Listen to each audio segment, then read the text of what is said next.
पाकिस्तान के 10 से 12% हिंदू कहाँ हैं? वहाँ के जो हिंदू मंदिर थे वो सब कहाँ हैं?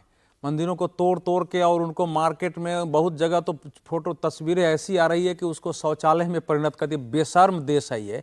लेकिन मूल बात यह है कि जो भाषा पाकिस्तान की है कि आरएसएस और बीजेपी का जो नेक्सस है वो ये सब करा रही है मुसलमान, क्या भारत में ये भाषा आपको सुनाई नहीं दे रही है? एसटी हसन कि नहीं, एसटी हसन नहीं, भारत की नहीं, भारत की आम पॉलिटिकल पार्टियां ऐसे हर मामलों में बिना सच्चाई देखे हुए यही रिएक्शन देती है कि ये आरएसएस और बीजेपी का ये काम है, इसने मुसलमानों के खिलाफ काम किया है। तो एसटी हसन ने जो कहा उस पर हम चर्चा कर चुके हैं।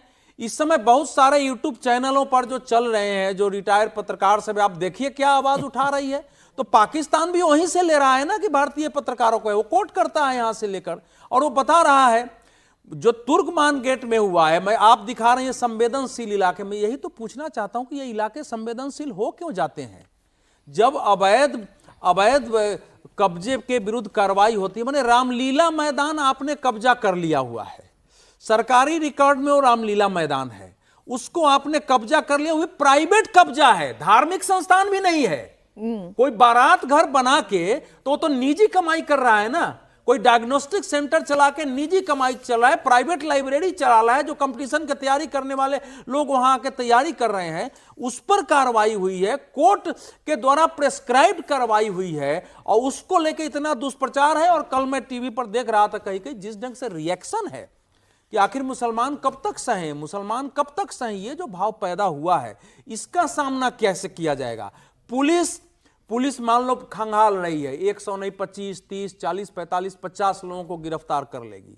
गिरफ्तार करने के बाद जो पत्थरबाजी है उसके लिए क्या देश में स्पेशल कानून है? लिंचिंग के विरुद्ध तो सुप्रीम कोर्ट ने कह दिया कि ये इसके लिए कानून बने, और संसद ने कानून बना दिया। जब पत्थरबाजी पूरे ऑल इंडिया ट्रेंड बन चुका है, तो पत्थरबाजी के लिए कोई स्पेशल कानून इस देश में कहां है कि पुलिस क्या कार्रवाई कर देगी? मैं तो सर पाकिस्तान वालों को यही सलाह दूंगी कि अपना घर संभाले। यहां पर ना मस्जिद की एक ईंट हिली है, ना 1 इंच खरोच आई है। मस्जिद बिल्कुल ठीक है, लेकिन अतिक्रमण तो हम हटा कर रहेंगे। मीनाक्षी, अल्पसंख्यकों के मामले में पाकिस्तान का रिकॉर्ड बहुत खराब है। हिंदूज के बारे में अवधेश जी ने बोल दिया, क्रिश्चियंस की हालत वहां देख लीजिए, सिखों की हालत देख लीजिए, इवन मुस्लिम्स में भी जो अहमदिया मुसलमान हैं, शियाओं का आप देख लीजिए क्या हाल है। तो इसलिए पाकिस्तान को तो इस मामले में बोलने का कोई मतलब नहीं, ना कोई हक है। रही बात भारत के अंदर, तो भारत एक लोकतांत्रिक देश है, यहाँ अलग अलग व्यूज आएंगे। हमारे अंदर कुछ भी, कोई मान लीजिए किसी बात से आप सहमत है, किसी असहमत है, तो भारत में तो लोग बोलेंगे, लेकिन पाकिस्तान को या किसी और देश को इस मामले में बोलने का कोई हक नहीं है और ना कोई औचित्य है। और पाकिस्तान के अमेरिका ही बोले तो भी गलत है, यूरोप बोले वो भी गलत है। ये हमारा अपना इंटरनल मामला है, हमारे कोर्ट ने आदेश दिया, हमारी पुलिस वहां मतलब अतिक्रमण तो अतिक्रमण होगा सर, अतिक्रमण तो हटाया जाएगा। लेकिन अच्छा, भारत को भी इस सब रिएक्शन का ध्यान रखते हुए स्पष्ट रूप से बलूचिस्तान के मामले में, सिंध के मामले में, नॉर्थ वेस्ट फ्रंटायर के मामले में, इनके मामले में जो कुछ वहां हो रहा है उसके बारे में ऐसे ही आक्रामक बयान देना चाहिए। और भारत ने बयान देना शुरू किया, अतिक्रमण हुआ हुआ है उसके भी बढ़ जाएगा। बलूचिस्तान पर अभी तक हमने कभी स्पष्ट बयान नहीं दिया है। अगर एक बयान भारत की ओर से आ गया कि उनकी लड़ाई आजादी की लड़ाई है, फिर देखो वहां लड़ाई कितनी बढ़ जाती है। तो पाकिस्तान को इसका विचार, बल्कि बलूचिस्तान वाले तो कह रहे हैं, तो चिट्ठी लिख रहे हैं।